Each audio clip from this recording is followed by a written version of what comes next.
हत्थे लोगों को मार रहे हैं, पीएसओ को मारते हैं, एसपीओ को मारते हैं। ये क्यों मार रहे हो भाई इनको? इन्हें मारो जिन्होंने तुम्हारा मुल्क लूटा, जिन्होंने तुम्हारे सारी दौलत कश्मीर की लूटी। इनमें से भी कोई मारा आपने अभी? नमस्कार। तो जम्मू कश्मीर के राज्यपाल सत्यपाल मलिक के इस बयान से जम्मू कश्मीर की सियासत में हंगामा खड़ा हो गया है। रविवार को कारगिल के एक समारोह में बोलते हुए राज्यपाल सत्यपाल मलिक ने अपने मन की बात सीधे शब्दों में कह दी। इस बात का लिहाज किए बगैर कि वो राज्य के राज्यपाल भी हैं, अपने भाषण में वो जम्मू कश्मीर के हर स्तर पर फैले भ्रष्टाचार को लेकर काफी नाराज दिखे। उन्होंने कहा कि ये लड़के जो बंदूक लिए हुए निहत्थे लोगों को मार रहे हैं, पीएसओ को मारते हैं, एसपीओ को मारते हैं, उन्हें क्यों मार रहे हैं भाई? इन्हें मारो जिन्होंने तुम्हारा मुल्क लूटा है, जिन्होंने तुम्हारी सारी दौलत कश्मीर की लूटी है। इनमें से भी कोई मारा आपने कभी? राज्यपाल के इस बयान पर आगे बढ़ने से पहले आइए एक बार इसे पूरा सुनते हैं ताकि संदर्भ भी समझ आ जाए। जम्मू में कश्मीर में पैसा लगाइए तो सब लोग छूटते ही बोलते हैं कि सारे देश में कमीशन 3% मांगा जाता है, कश्मीर में कमीशन 15% मांगा जाता है। आज भी एक टेबल से, सेक्रेटेरिएट की एक टेबल से दूसरी टेबल पे जाने के लिए एक फाइल को 4-4 महीने लगाए जाते हैं। अभी मुझे मेरे चीफ सेक्रेटरी ने बताया कि जिनके माँ बाप टेररिस्ट एक्टिविटी में मर जाते हैं उन बच्चों को हम नौकरी देते हैं। वो SRO 43 बोलते हैं उसको। चीफ सेक्रेटरी के यहाँ से होके आता है, मैं उसको मंजूरी दे देता हूँ, उस लड़के की नौकरी लग जाती है। लेकिन आप ताज्जुब करेंगे कि वो ऑर्डर होने के बाद भी उस बच्चे को तब तक नहीं मिलता जब तक वो 1 लाख रुपया नीचे कहीं रिश्वत न दे। इतनी गंदगी है सेक्रेटरी। और मैं आपको कहूंगा, जब तक यहाँ के भ्रष्टाचार से नहीं लड़ोगे तब तक कितना ही रुपया आ जाए सड़कों के लिए, एयरपोर्ट के लिए, किसी के लिए, वो आप तक नहीं पहुंचेगा। तो मैं ये निवेदन करना चाहता हूं कि पब्लिक का प्रेशर भी आना चाहिए। सबसे बड़ी जो बीमारी है जम्मू कश्मीर की वो भ्रष्टाचार की। जितने अफसर, फॉरेस्ट के अफसर, सिंचाई के अफसर, सबको जानता हूं मैं, जो रिटायर होके गए हैं, सबके बंगले महारानी बाग और वसंत कुंज में है दिल्ली में।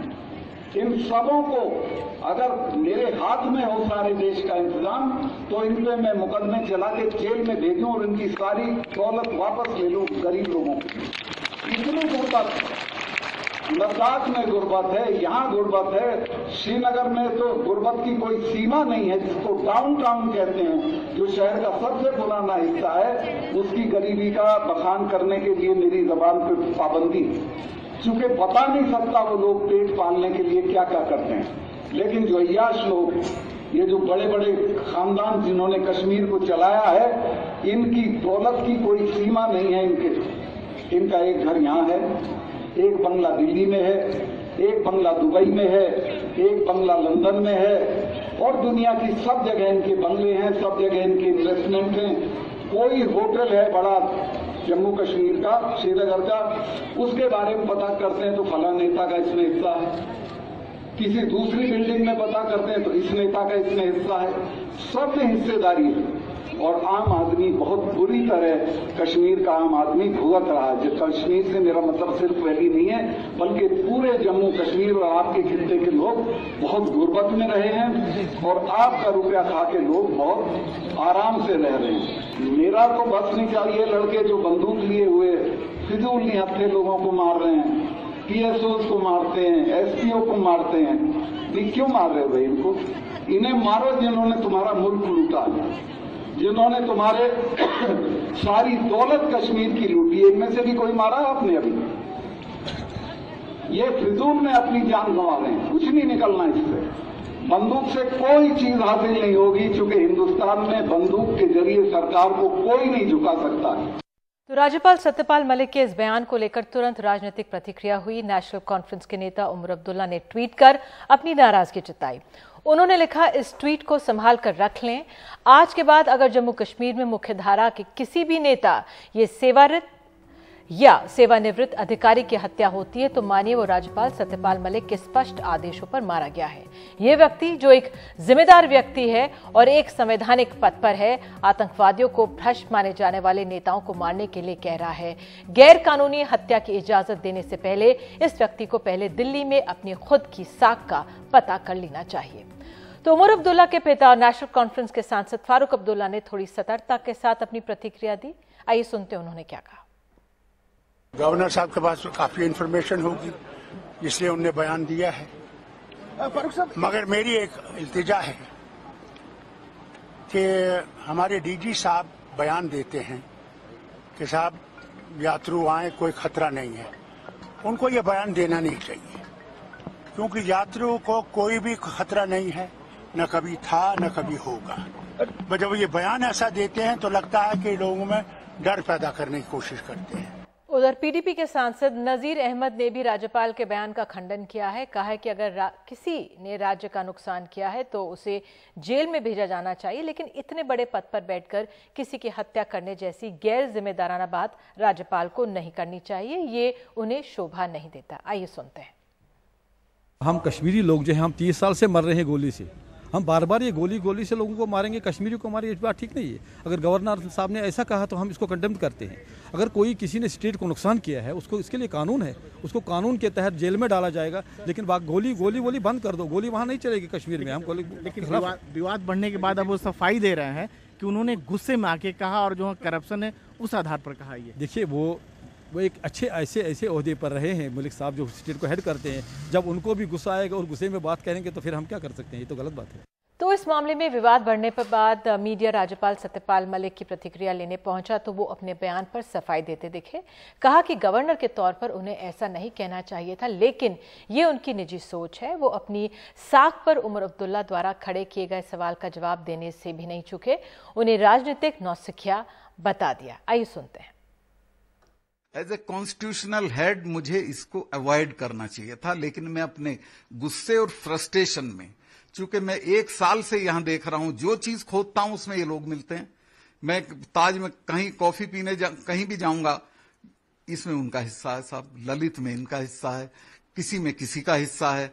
इनके दिल्ली में मकान है, दुबई में मकान है, लंदन में मकान है। 3 पीढ़ी पे पहले ये कुछ भी नहीं थे।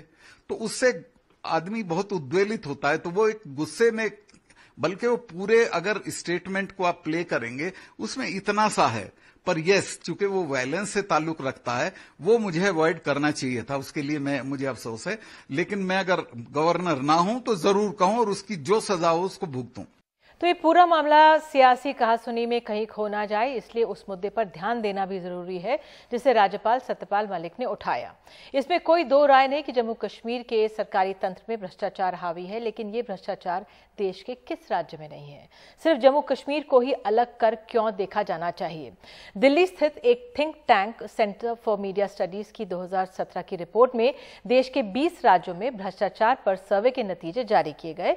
इसके मुताबिक जन सेवाओं के मामले में जो राज्य सबसे अधिक भ्रष्टाचार के शिकार हैं, उनमें जम्मू कश्मीर भी एक है। अध्ययन में बताया गया कि कर्नाटक में 77% परिवारों ने जन सेवाओं में भ्रष्टाचार का अनुभव किया।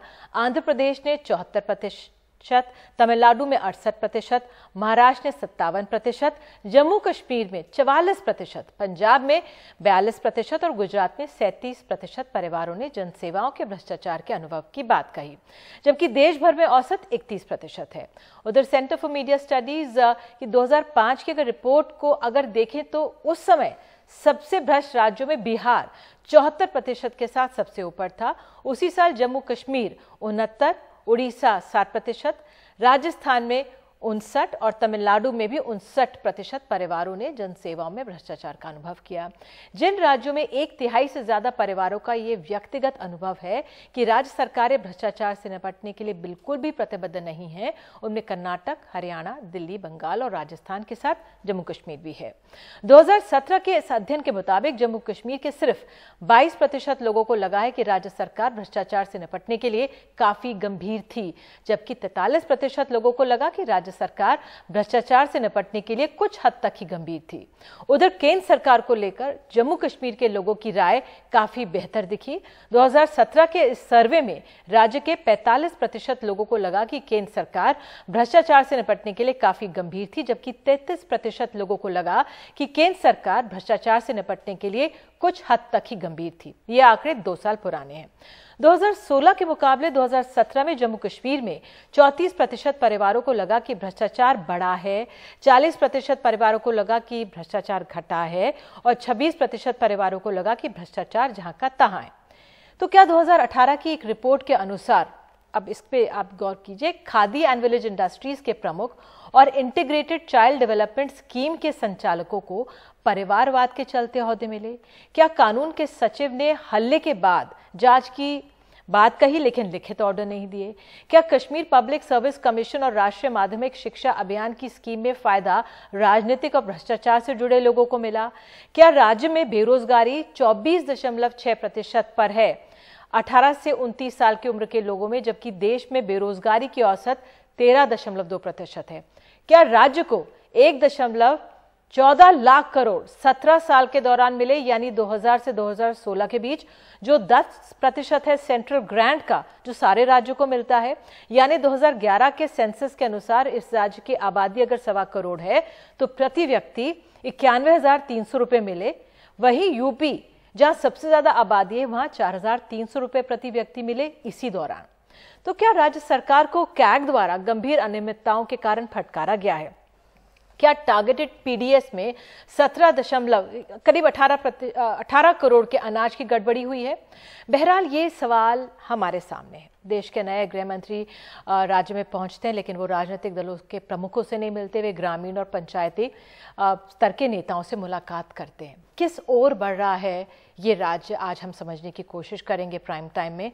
हमारे साथ आपको बता दें बेहद खास मेहमान आज हैं एयर वाइस मार्शल कपिल काक, जो कश्मीर मामलों के एक्सपर्ट हैं, सुशील पंडित हमारे साथ हैं, राजनीतिक विश्लेषक तनवीर सादिक, प्रवक्ता नेशनल कॉन्फ्रेंस हमारे साथ मौजूद हैं। तनवीर, मैं सबसे पहले आपके पास आऊंगी और आपसे समझना चाहूंगी, राज्यपाल का जो बयान है उस पर उमर अब्दुल्ला का ट्वीट भी हमने दिखाया, किस तरह से राज्य में इसका असर हो रहा है?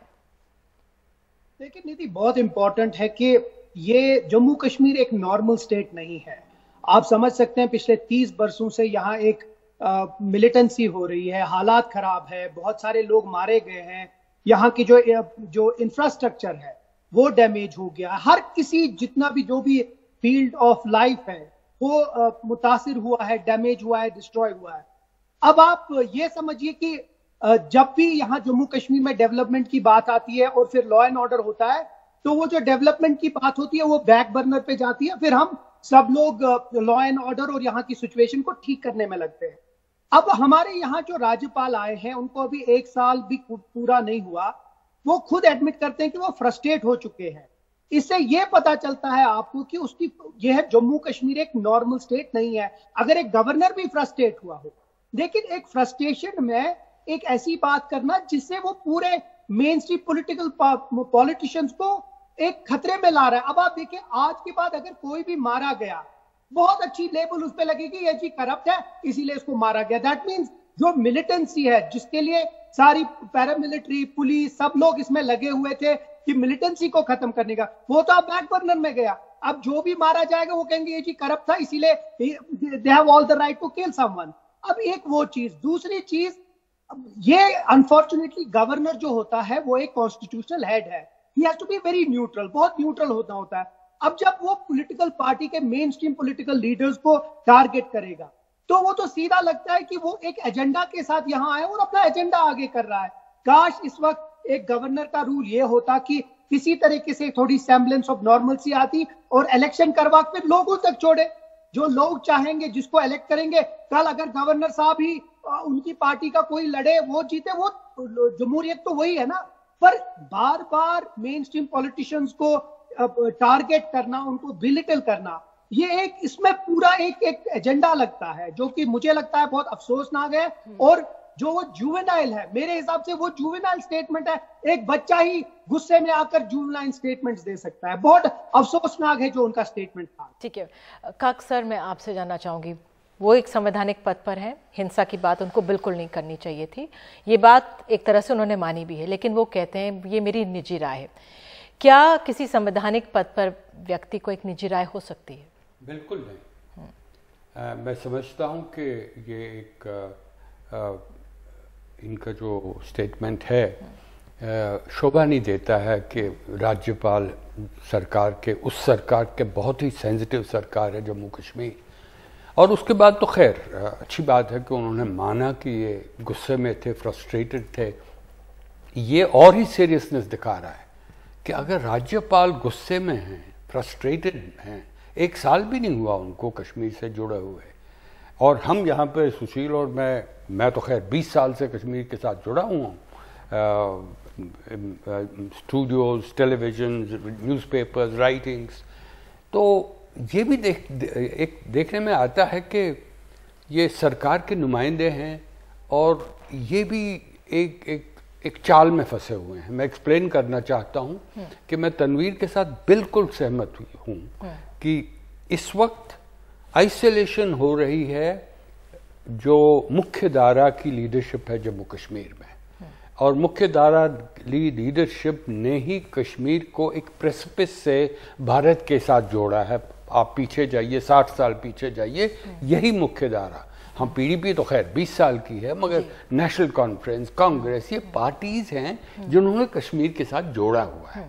और तो उनको अगर आप आइसोलेट कर रहे हैं कि स्पेशियस प्ली पे कि ये रूलिंग एलीट्स हैं और इन रूलिंग एलीट्स ने मिसगाइड किया है स्टेट को, ऐसे शब्द यूज कर रहे हैं, तो ये तो अमित शाह की पॉलिसी भी है। अगर आप उनके बयान सुनेंगे, ट्रैक करेंगे, आंकड़े देखेंगे, वो भी यही कहते हैं कि अब हम जाएंगे तो हम ग्रास रूट्स पे जाएं।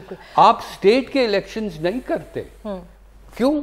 कहते हैं कि सिक्योरिटी सिचुएशन ऐसी नहीं है, मगर पंचायत के इलेक्शंस करते हैं, 3,300 करोड़ आप वहां भेजते हैं।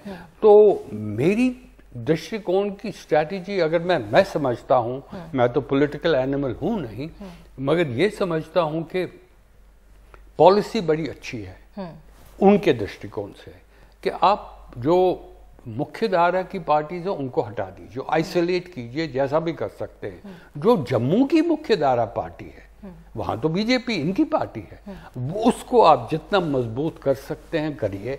इसीलिए डीलिमिटेशन की जो अभी मांग उठी है, आर्टिकल 370 को हटाइए, 35A को हटाइए, ये एक कॉम्प्रिहेंसिव स्ट्रैटेजी है। इसका एक लाइन आंसर है, वो मैं एक किताब के पास जाता हूँ। आपने तो इतने आंकड़े, मेरे 2 बड़ी करीब दोस्त हमारे अमरजीत दुल्लत हैं जिन्होंने किताब लिखी थी असद दुरानी के साथ, स्पाई क्रॉनिकल, उस पर एक सेंटेंस है बहुत ही महत्वपूर्ण रखता है। तो दुल्लत असद से पूछते हैं कि अब आईएसआई की क्या स्ट्रैटेजी होगी? वो कहते आईएसआई के लिए कोई स्ट्रैटेजी चाहिए नहीं, जो इनकी स्ट्रैटेजी है वो आपकी केंद्र सरकार दिन ब दिन लागू कर रही है जम्मू कश्मीर से। वो सेंटेंस रिप्रेजेंट करता है इस वक्त जो स्थिति है। एक तरीके से आंकड़े जमीनी हकीकत से देखें, सिचुएशन थोड़ी नॉर्मल हो गई है कुछ 2-3 महीनों में। तो इस वक्त इनके जो शब्द होने चाहिए थे वो बहुत प्रोग्रेसिव शब्द होने चाहिए, नॉट डिस्ट्रक्टिव। अब आपने आइसोलेट किया है, फारूक साहब को सुनिए, उमर अब्दुल्ला को सुनिए, पीडीपी को सुनिए, कांग्रेस को सुनिए, और ये भी जानने की जरूरत है, हिंदुस्तान जानता नहीं है कि 87 सीट्स जो हैं एमएलए असेंबली में, 55 सीटें जो हैं वो नॉन बीजेपी सरकार की है, मतलब मेजॉरिटी उनकी है। वो आपकी आवाज सुना आते हैं सर इसमें। सुशील, मैं आपसे समझना चाहूंगी, एक समय था, एक वो दौर था जब हम कहते थे देखिए अंतर्राष्ट्रीय बिरादरी को, हमने जम्मू कश्मीर में चुनाव कराए, चुनी हुई सरकारें हैं, और हम जो संयुक्त राष्ट्र की बात करते थे, जब पाकिस्तान की बात करते थे, तो हम ये कहते थे नहीं, कश्मीर में लोकतंत्र की मुख्यधारा चल रही है, वहाँ पे राजनीतिक दल हैं, वो चुनाव जीत के आ रहे हैं। क्या बदलाव ऐसा हुआ है कि जो तनवीर सादिक कह रहे हैं कि एजेंडे के तहत राज्यपाल ने बयान दिया, या सर जिस तरह से कह रहे हैं कि मुख्य धारा की जो पार्टीज हैं उनको अलग कर रहे हैं, आपको क्या लगता है? देखिए, आपने बहुत अच्छा किया कि गवर्नर साहब के पूरे भाषण को एक बार सुनाया, क्योंकि उससे उन्होंने जो अंत में कहा उसका संदर्भ और उसका पूरा प्रवाह पता चला कि वो उस निष्कर्ष पर पहुंचने से पहले क्या क्या कह रहे थे। मुझे लगता है कश्मीर के आम आदमी की भावनाओं को व्यक्त होते सुन रहा था मैं गवर्नर के मुंह से। हालांकि क्योंकि वो एक संवैधानिक पद पर हैं, उन्हें शायद इतनी स्वतंत्रता नहीं है कि वो इस तरह की बात ऐसे सादगी से कह दें। लेकिन अगर आप कश्मीर में आम आदमी से पूछें या देश में कहीं आम आदमी से पूछें कि उसको अपने राजनीतिक नेतृत्व में कहां कहां कमी दिखाई पड़ती है, व्यवस्था में कहां कहां शिकायत दिखाई पड़ती है, तो कभी कभी उसका गुस्सा इन शब्दों में भी फूटेगा। कश्मीर में ही नहीं, देश के अन्य हिस्सों में भी। आपने कांकड़े दिखाए, बिहार में दिखाए, आपने यूपी में दिखाए, अन्य जगहों पर दिखाए। अब रही बात वहां के राजनीतिक नेतृत्व की, व्यवस्था की और उसकी आज की स्थिति की, ये बात सही है। इनमें से किसी का कोई करियर नहीं है, कोई बिजनेस नहीं है, कोई व्यापार नहीं है जिससे कि वो दिखा सकें कि हमारी इतनी बड़ी बड़ी जायदादें कहां से आई। यही नहीं, हुर्रियत में गिलानी एक साधारण स्कूल मास्टर थे प्राइमरी स्कूल के सोपोर में, आज टाइकून है, प्रॉपर्टी टाइकून है। Yasin Malik school drop out है, लेकिन वो चुनाव नहीं लड़ते। नहीं लड़ते। लेकिन बिना चुनाव लड़े जो आतंकवाद की अर्थव्यवस्था है उसमें ऐसे फल फूल गए हैं कि चुनावी व्यवस्था में आने वाली पार्टियां भी उनका ध्यान रखती हैं। स्टेट ध्यान रखता है, एक नहीं दो स्टेट ध्यान रखते हैं, पाकिस्तान भी ध्यान रखता है, भारत भी ध्यान रखता है। इसलिए उन लोगों ने जायदादें बनाई हैं जिनका जिक्र गवर्नर साहब कर रहे थे। तो आपका कहना है कि वो हुर्रियत जैसे मेन पॉलिटिकल पार्टीज का नहीं कर रहे थे, वो नेशनल कॉन्फ्रेंस या पीडीपी की ओर इशारा नहीं कर रहे थे? भी कर रहे थे, लेकिन वो कह रहे थे कि जिन लोगों ने आपकी नुमाइंदगी की सियासत की है, चाहे वो कश्मीर के अलगाववाद की सियासत हो या कश्मीर की सो कॉल्ड मेन स्ट्रीम मुख्य धारा की सियासत हो, आपकी नुमाइंदगी का जिसने दम भरा है उसने आपको एक्सप्लॉइट किया है। अब व्यवस्थागत कमजोरी कहां है, मैं इस पर एक कश्मीर को भारत की संवैधानिक व्यवस्था से बाहर रखा गया है। इस देश ने 1988 में एक प्रिवेंशन ऑफ करप्शन एक्ट पास किया था। वो तब की राजीव गांधी सरकार ने बोफोर्स स्कैंडल के चलते एक अपीजमेंट दी थी, देश को बताया था कि देखिए मैं कितना संजीदा हूं भ्रष्टाचार से लड़ने के लिए। उसी प्रिवेंशन ऑफ करप्शन एक्ट के अंतर्गत ए राजा और कन्नी मोरी और कलमाडी जैसे लोगों को जेल जाना पड़ा था। ये prevention of corruption act Kashmir पे लागू नहीं होता है। क्यों? क्योंकि 370 उनको ये स्वाधीनता, ये स्वायत्तता देता है कि देश का कौन सा कानून कश्मीर पे लागू होगा ये आप चुन लीजिए। इसी तरह prevention of misuse of places of worship act नहीं लागू होता है कश्मीर में और मस्जिदों का बेजा इस्तेमाल होता है। मैं भ्रष्टाचारी की बात कर रही थी, जो मैं कह रहा हूं कि किस तरह देश की व्यवस्था के बाहर कश्मीर को रखा गया, जवाबदेही नहीं। एक समय था controller and auditor general Kashmir पे नहीं लागू होता था, तो वहां पर ऑडिटिंग नहीं होती थी, जवाबदेही नहीं थी, वहां का राजनीतिक नेतृत्व। अभी आपने बताया 20 गुना से ज्यादा प्रति व्यक्ति खर्च होता है कश्मीर में यूपी के मुकाबले, जवाबदेही के नाम पर सिफर हैं। सर, एक संवैधानिक पद पर हिंसा की वकालत करना, ये मैं समझ नहीं पा रही हूं। गुस्सा जो उनका था निकलना, वाकई में ये एजेंडा ही माना जाए? कोई शक नहीं है, शक नहीं है इस पे। बात यह है कि अगर हमारे संवैधानिक एक पद पे गवर्नर साहब हैं और वो ऐसे अनलॉफुल, इलीगल, अब ये गवर्नर को आप प्रोसिक्यूट नहीं कर सकते, मगर जो बात वो कर रहे हैं वह अनलॉफुल बात है। ये है कि मैं कल बाहर सड़क पे जाऊं और कहूं कि आप ABC को गोली मारी है, वो कह रही हैं। जहां तक अभी एक उठाया गया है वो कि prevention of corruption act apply नहीं होता है, ये एक्ट अप्लाई नहीं होता है, इस पर कोई शक नहीं है, होना नहीं चाहिए। क्योंकि अगर आपने जम्मू और कश्मीर को भारत के साथ जोड़ा है, वो आपने सिर्फ 3 मुद्दों पे जोड़ा है, रक्षा, विदेशी मामले और करेंसी या कम्युनिकेशन, जैसे भी आप इसको इंटरप्रेट करें। उस पे कश्मीरी आपके साथ जुड़े हुए हैं। मैं आपको याद दिलाना चाहता हूँ 51 में शेख अब्दुल्ला ने कॉन्स्टिट्यूएंट असेंबली को लेक्चर दिया है, और मैं कोट कर रहा हूँ मेमोरी से।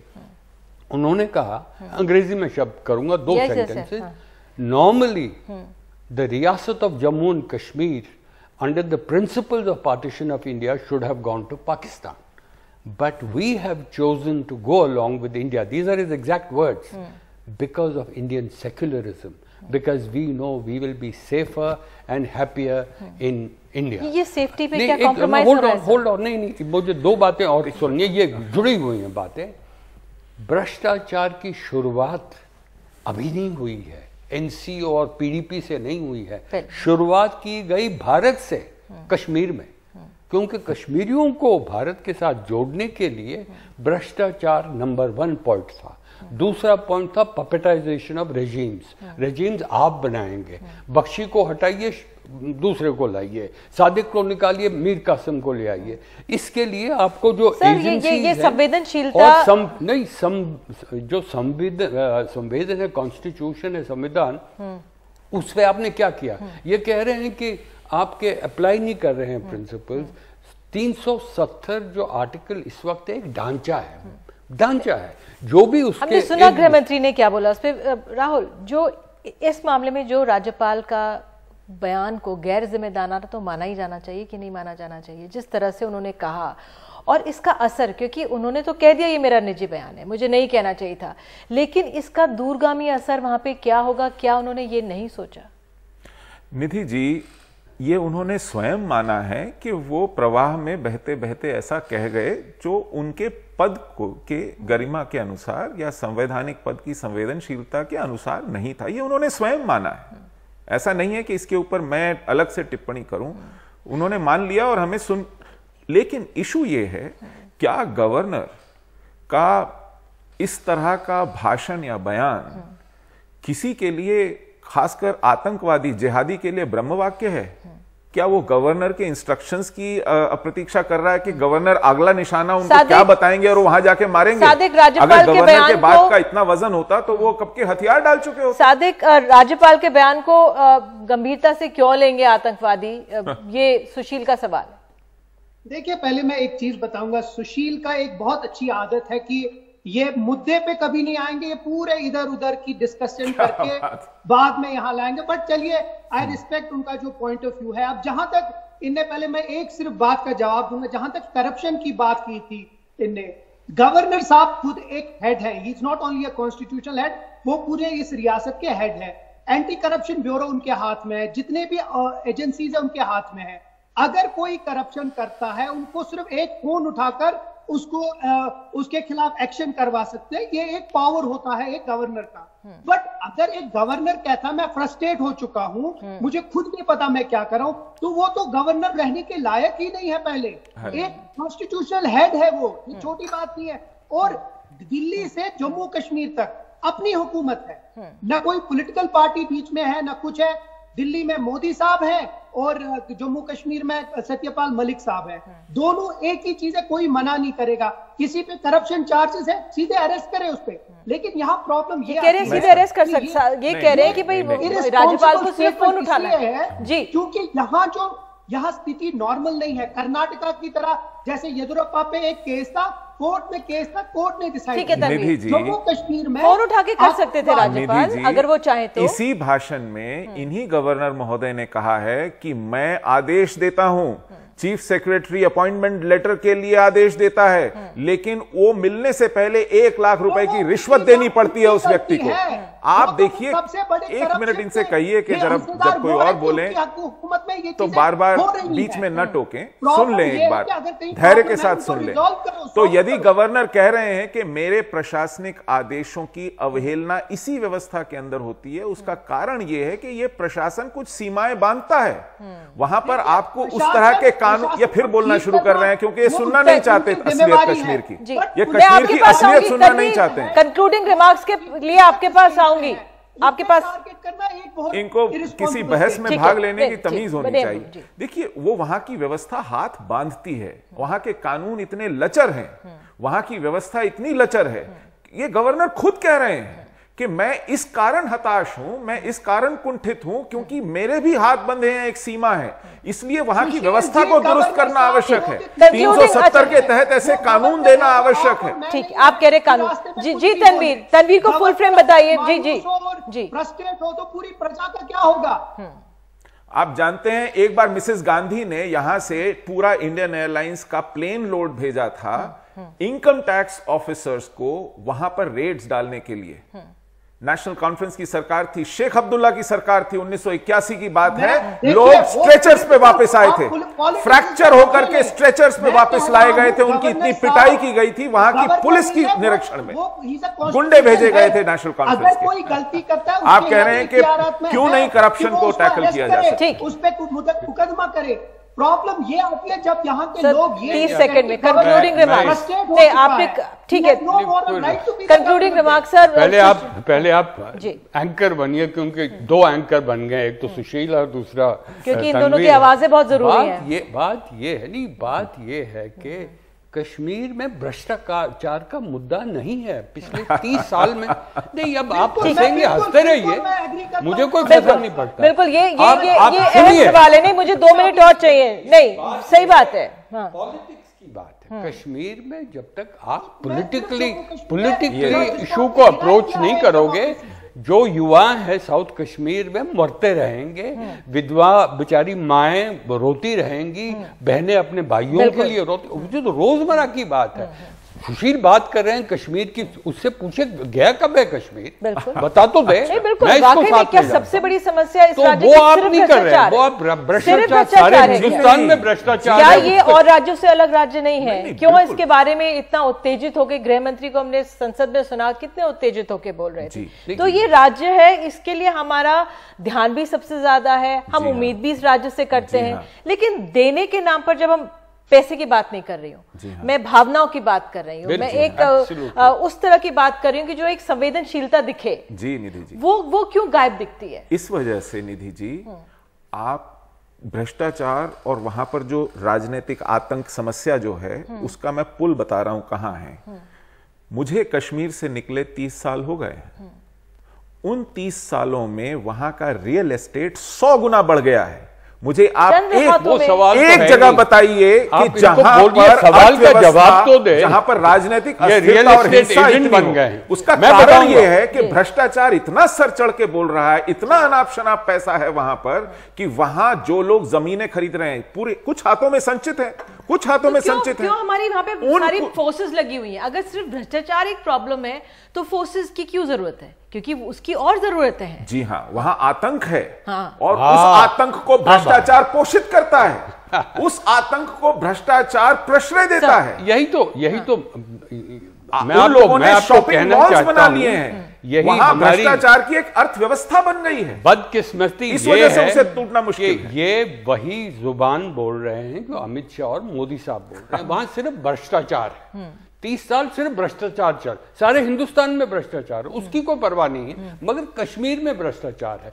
कश्मीर में मेन स्ट्रीम पार्टी जो इलेक्शन से आती है उनको हटाइए और आप जाइए पंचों और सरपंचों के पास, एडमिनिस्ट्रेशन वो गांव चलो, एक इनके जुमले हैं ना। हालांकि ये एक्सपेरिमेंट जो मैं आपको ये जानना चाहती हूँ, जो गृह मंत्री जाके सिर्फ पंचायत स्तर के नेताओं से मिल रहे हैं, ये एक्सपेरिमेंट वो और राज्यों में भी कर रहे हैं। बिल्कुल, वो और राज्यों में भी कर रहे हैं। और इससे ये सही बात आप कह रहे हैं कि जो मेन स्ट्रीम पार्टियां हैं वो अलग थलग पड़ गई हैं। बहरहाल आप सभी आए बातचीत करने के लिए, बहुत बहुत शुक्रिया। लेकिन वाकई में जो राज्यपाल का बयान था वो हैरत में डालने वाला था, क्योंकि वो एक इतने अनुभवी नेता रहे हैं और उनको ये ओहदा भी इतने समय के बाद इसलिए दिया गया था सत्यपाल मलिक को कि वो संभाल सकते हैं इस राज्य की जो संवेदनशील जरूरतें हैं। लेकिन बहरहाल उनका जो बयान आया बेहद उनके पद को शोभा नहीं देता और उम्मीद करते हैं कि यहाँ के जो लोग हैं परिपक्व होंगे और कुछ गलत कदम नहीं उठाएंगे और ये राज्य महफूज रहेगा। जो यहाँ पे हालात हैं, पत्थरबाजी भी अब कुछ कम हुई है, उम्मीद करते हैं ये स्थिति यहाँ पे बरकरार रहे और जो मुख्य धारा के राजनीतिक दल हैं उनका जुड़ाव आम लोगों से बढ़े, ये कोशिश उनको करनी चाहिए इस राज्य में। तो बहरहाल एक छोटा सा ब्रेक हम प्राइम टाइम में ले रहे हैं। मेरे तमाम गेस्ट के लिए बहुत बहुत धन्यवाद, शुक्रिया। और उसके बाद कुछ और खबरों पर हम रुक करेंगे, तुरंत लौटते हैं।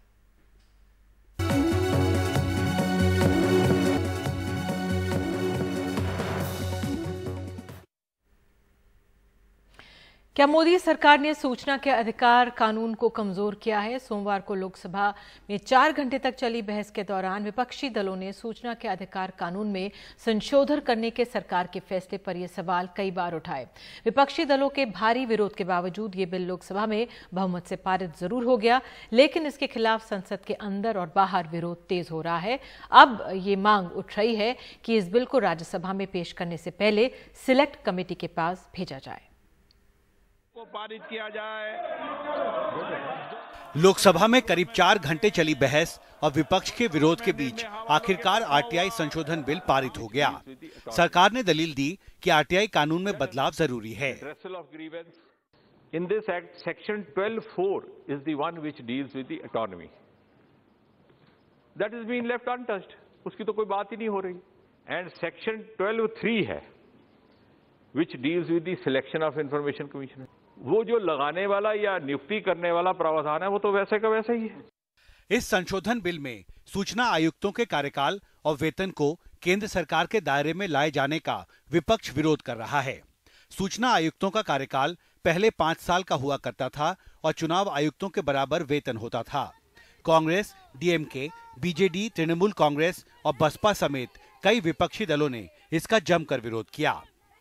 ये न सोचे कि संख्या इधर कम है तो आप हर चीज को बुलडोज कर देंगे। आप सूचना आयुक्तों की इंडिपेंडेंस खत्म करना चाहते हैं। आप उनको जो है आप जो है तलवार लटकाना चाहते हैं कि उनका टेन्योर जब चाहें आप जितना चाहें उतना बढ़ा देंगे। आरटीआई संशोधन बिल के खिलाफ संसद के अंदर और संसद के बाहर सड़कों पर भी विरोध हो रहा है।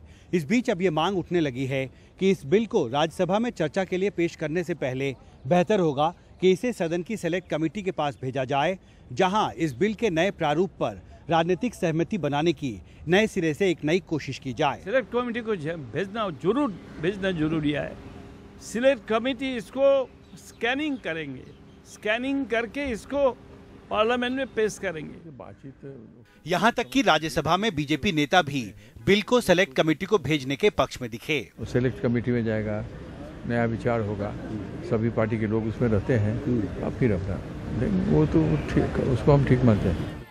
उधर आरटीआई कानून में संशोधन के खिलाफ संसद के बाहर सड़कों पर विरोध प्रदर्शन जारी है। ये बुनियादी छेड़छाड़ है, क्योंकि इसकी स्वतंत्रता पर छेड़छाड़ है। क्योंकि आप जब उसके टेन्योर, सैलरीज वगैरह वगैरह ना केवल केंद्र सरकार की मगर राज्य सरकार के भी फिक्स करेंगे तो आपके नियंत्रण आपके हाथ में है। जो संशोधन लाई है सरकार, वो ऐसे संशोधन है जो कि इंस्टीट्यूशन जो है बेसिक, जो सूचना के अधिकार कानून के तहत है, जो लोगों को दिलवाता है सूचना, उनकी इंफॉर्मेशन कमीशन, सूचना आयोग, उनको पूरी तरह से खंडित कर देगा, उनकी इंडिपेंडेंस को, उनकी ऑटोनॉमी को। अब सरकार अपने हाथ में ये ताकत लेना चाहती है जिससे कि एक तरह से वो कमीशंस को केज्ड पैरेट बना सके। आरटीआई कानून ने सरकारी कामकाज के ढंग में क्रांतिकारी बदलाव किए हैं। जाहिर है इस बिल में बदलाव का विरोध भी होगा। जयपुर से हर्षा कुमारी सिंह के साथ दिल्ली से हिमांशु शेखर, एनडीटीवी इंडिया।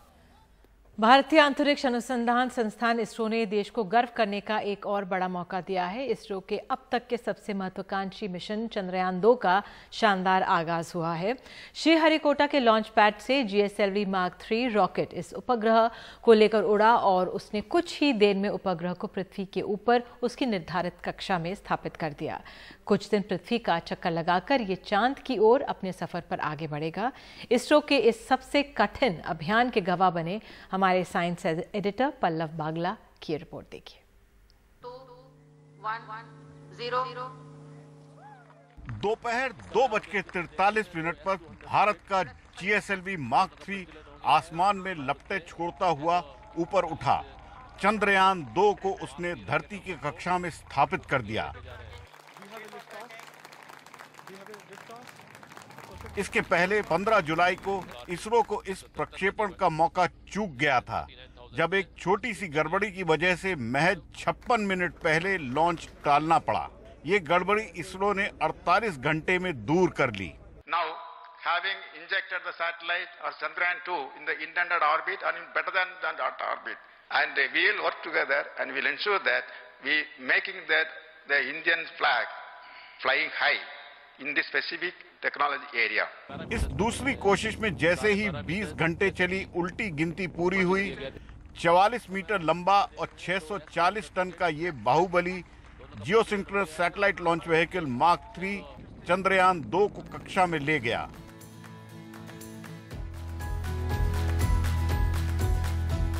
चांद के लिए चला 3.8 टन का चंद्रयान उपग्रह रॉकेट से अलग हो गया। ये पहले धरती की कई चक्कर लगाएगा। इसके बाद 3.84 लाख किलोमीटर के अपने लंबे सफर के लिए निकल जाएगा। इसके बाद ये धीमा किया जाएगा ताकि चंद्रमा का गुरुत्व इसे पकड़ सके। चंद्रमा की कक्षा में कई दिन गुजारेगा। इसरो से कमांड मिलने पर इसके निचले हिस्से में लगा विक्रम लैंडर प्रज्ञान रोवर के साथ अलग होकर चांद की सतह पर उतरेगा। विक्रम लैंडर फिर चांद की सतह पर अपनी वह यात्रा शुरू करेगा जिसे सबसे खौफनाक 15 मिनट कहा जा रहा है। ऑर्बिटर और लैंडर दोनों मिलकर ऑन बोर्ड कैमरा की मदद से चांद की वह सबसे अच्छी सतह देखेंगे जहां उतरा जा सके। आखिरकार लैंडर चांद की सतह पर उतर जाएगा। भारत का झंडा चांद की सतह पर होगा। प्रधानमंत्री ने इस वापसी के लिए वैज्ञानिकों को बधाई दी। ये जो आप देख रहे हैं ये geosynchronous satellite launch vehicle mark 3 की ट्रेल दिख रही है और इस वक्त चंद्रयान 2 को लेके geosynchronous satellite launch vehicle mark 3 या बाहुबली अंतरिक्ष में लेके जा चुका है। जर्नी शुरू हो गई है, बहुत लंबी है और आने वाले टाइम में उम्मीद रखनी चाहिए कि सारे स्टेप्स अच्छे से हो जाएंगे। कैमरा पर्सन अलेक्जेंडर एडविन के साथ श्रीहरिकोटा से पल्लव बागला, एनडीटीवी इंडिया के लिए। और इस खबर के साथ प्राइम टाइम में आज के लिए इतना ही। नमस्कार।